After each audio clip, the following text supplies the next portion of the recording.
Selamat datang di Wacana. Hari ini kita akan membahas sebuah topik yang ada di persimpangan antara neuroscience, psikiatri, dan mungkin juga harapan. Kita bicara soal penggunaan pencitraan otak, khususnya pemindaian SPECT sebagai alat untuk mendiagnosis kondisi seperti ADHD. Praktik ini yang dipopulerkan oleh tokoh seperti Dr. Daniel Amen mengklaim bisa melihat langsung ke dalam otak untuk menemukan, akar biologis dari masalah kesehatan mental. Betul. Dan disinilah letak inti perbincangan kita.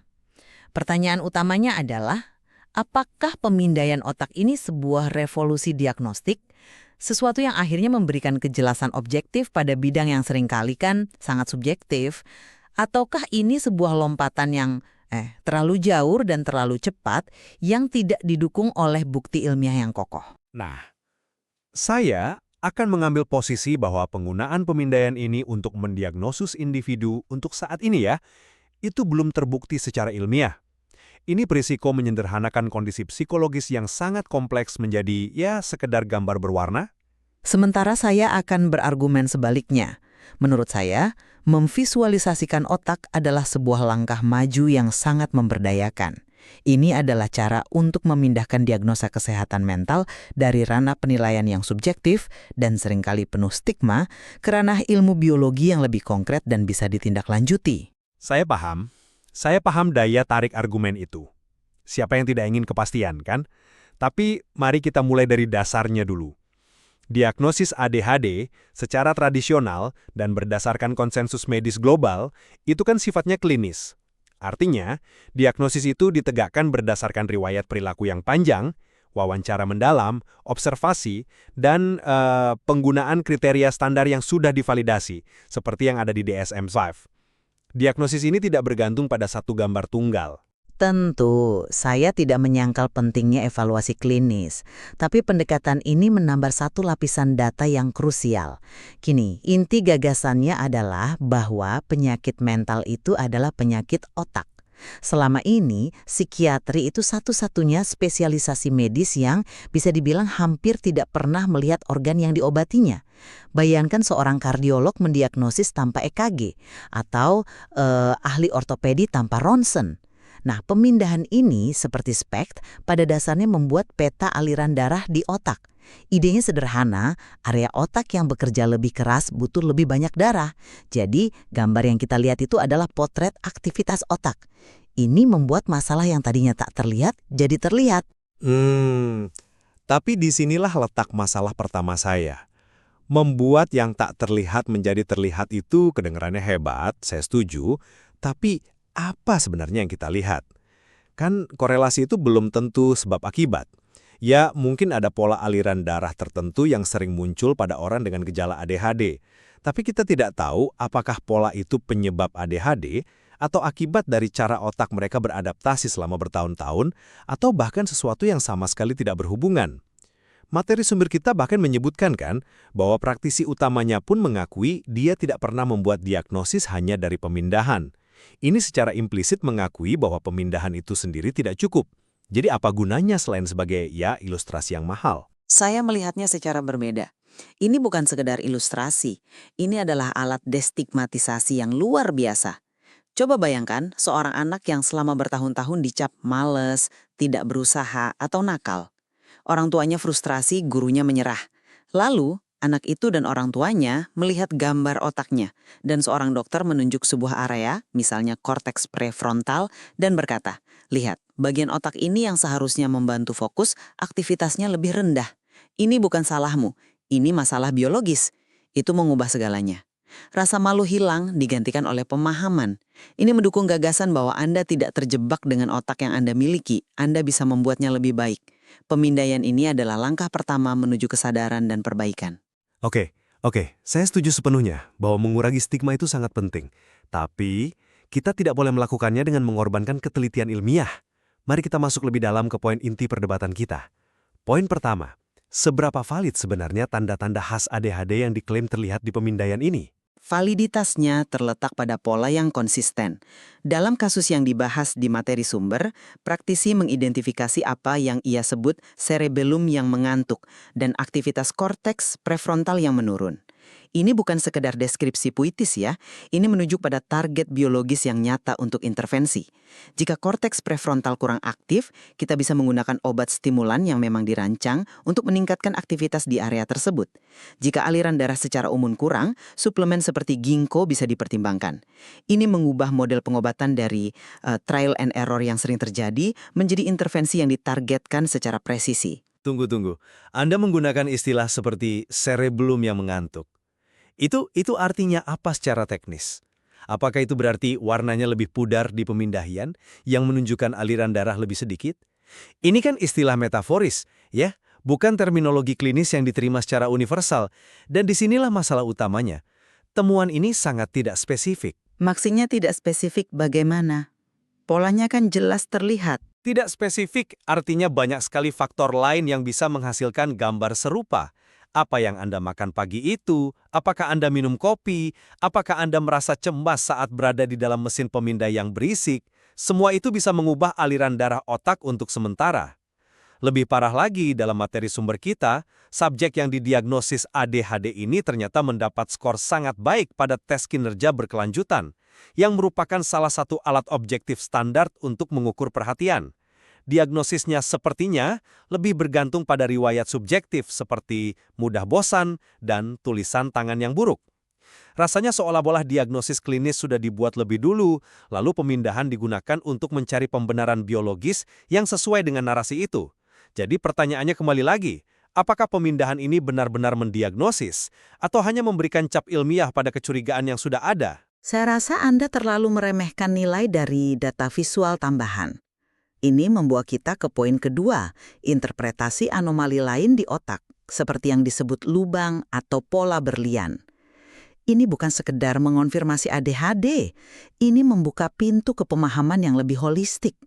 Pola berlian yang teridentifikasi pada pemindaian misalnya, dikaitkan dengan trauma emosional masa lalu. Ini adalah informasi yang mungkin tidak akan pernah diungkapkan pasien dalam wawancara biasa. Tapi disitulah lompatan logikanya terjadi. Bagaimana bisa sebuah pola geometris pada gambar aliran darah beresolusi rendah secara definitif dikaitkan dengan konsep psikologis yang begitu kompleks dan abstrak seperti trauma emosional? Apakah ada studi terkontrol, buta ganda, yang membuktikan kaitan ini? Setahu saya tidak ada. Ini adalah interpretasi dari satu klinik, bukan fakta neuroscience yang mapan. Ini berdasarkan pengalaman klinis puluhan ribu pemindaian. Ketika Anda melihat pola yang sama berulang kali pada pasien dengan riwayat serupa, Anda mulai mengenali tanda-tandanya. Sama halnya dengan lubang atau benjolan yang sebenarnya adalah area dengan aliran darah sangat rendah. Ini bisa memicu pertanyaan yang tepat. Dokter bisa bertanya apakah Anda pernah mengalami cedera kepala saat bermain bola? Atau apakah rumah masa kecil Anda punya masalah jamur? Dalam materi sumber, lubang di otak subjek diduga terkait dengan paparan jamur dari kusen jendela yang lapuk saat ia kecil. Tanpa pemindaian, hubungan itu tidak akan pernah terungkap. Ini memungkinkan diagnosis yang mempertimbangkan riwayat hidup total seseorang, racun lingkungan, cedera fisik, bukan hanya gejala perilaku. Saya tidak setuju dengan itu. Mengaitkan lubang pada pemindaian dengan jamur di kusen jendela dari puluhan tahun lalu itu sebuah spekulasi tingkat tinggi yang disajikan sebagai diagnosis medis. Ini tebakan, bukan ilmu. Neurologi dan psikiatri arus utama tidak menggunakan heuristik visual semacam ini karena sangat tidak dapat diandalkan dan kurang spesifisitas. Bisa saja lubang itu disebabkan oleh migrain, dehidrasi sesaat, atau variasi anatomi normal. Dengan menyajikannya sebagai akibat dari jamur, kita menciptakan narasi yang meyakinkan tapi mungkin sepenuhnya salah. Ini bisa mengarah pada pengobatan yang tidak perlu dan kecemasan yang tidak beralasan. Tanpa bukti yang kuat, ini lebih mirip seni interpretasi daripada sains diagnostik. Tapi bukankah tujuan kedokteran adalah membantu pasien, bahkan dengan informasi yang belum sempurna? Kita tidak bisa menunggu 50 tahun sampai setiap detail terbukti secara absolut. Ini membawa kita ke poin ketiga, janji optimalisasi versus risiko medialisasi. Anda melihatnya sebagai risiko, saya melihatnya sebagai peluang. Teknologi ini bukan hanya untuk orang yang sakit parah. Ini untuk siapa saja yang ingin mendapatkan akses penuh ke otak mereka sendiri. Akses penuh ke otak mereka sendiri. Itu frase marketing yang sangat menarik. Tapi apa artinya dalam praktek? Pemindaian tidak hanya menunjukkan tantangannya, misalnya kesulitan dalam organisasi, tetapi juga kekuatannya. Korteks prefrontal yang kurang aktif seringkali dikaitkan dengan pemikiran kreatif dan nonlinier. Dengan pemahaman ini, CEO tersebut bisa berhenti menyalahkan dirinya sendiri karena mejanya berantakan dan mulai membangun tim dengan orang-orang yang memiliki otak yang berbeda, orang-orang yang sangat terorganisir untuk melengkapi kelemahannya. Ini bukan tentang mengobati penyakit, ini tentang memaksimalkan potensi. Analogi kacamata untuk otak itu sangat tepat. Jika penglihatan Anda kabur, Anda periksa mata dan dapat kacamata. Jika fokus mental Anda kabur, kenapa tidak melihat otak untuk mencari tahu alasannya? Iya, saya mengerti logikanya, tapi analogi itu berbahaya. Penglihatan kabur itu masalah mekanis dengan lensa mata. Kita bisa mengukurnya secara objektif dan memperbaikinya. Fokus mental yang kabur adalah pengalaman manusia yang sangat kompleks yang dipengaruhi oleh tidur, stres, nutrisi, hubungan, tujuan hidup, dan 1000 hal lainnya. Dengan menyederhanakannya menjadi sekedar masalah aliran darah di otak, kita membuka pintu menuju medialisasi berlebihan yang mengerikan. Ini adalah lereng yang sangat licin. Di mana Anda melihat bahayanya secara spesifik? Bahayanya ada di materi sumber itu sendiri. Mereka secara eksplisit menyarankan untuk memindai kandidat presiden atau bahkan calon menantu. Ini menciptakan potensi untuk apa yang saya sebut diskriminasi otak. Apakah kita akan sampai pada titik di mana seseorang ditolak dari pekerjaan karena pemindaian otaknya menunjukkan aliran darah yang kurang optimal di lobus temporalnya? Apakah hubungan romantis akan berakhir karena pemindaian pasangan menunjukkan pola trauma yang tidak diinginkan?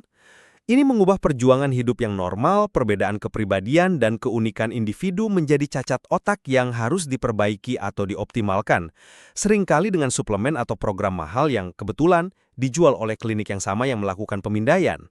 Di mana batasnya? Batasnya adalah peningkatan kualitas hidup individu. Jika seseorang merasa hidupnya lebih baik setelah memahami otaknya, bukankah itu yang terpenting? Bagi saya, memvisualisasikan otak adalah sebuah langkah maju yang fundamental.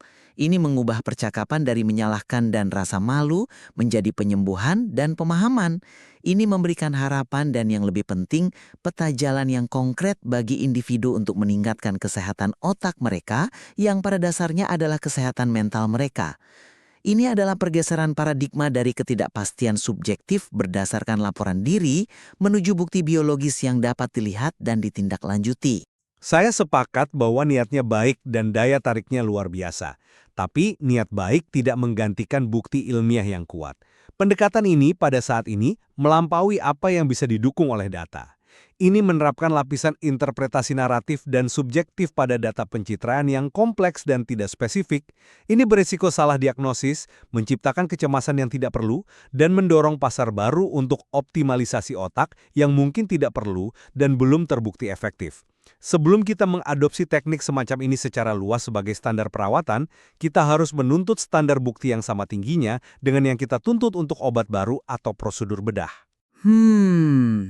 Mungkin diskusi kita hari ini menyoroti sebuah ketegangan inti dalam kesehatan mental itu sendiri.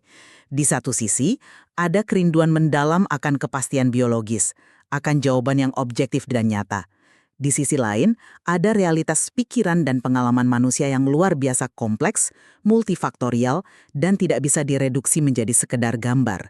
Materi yang kita bahas menawarkan visi yang sangat menarik tentang masa depan diagnosis. Benar. Ini adalah visi yang kuat.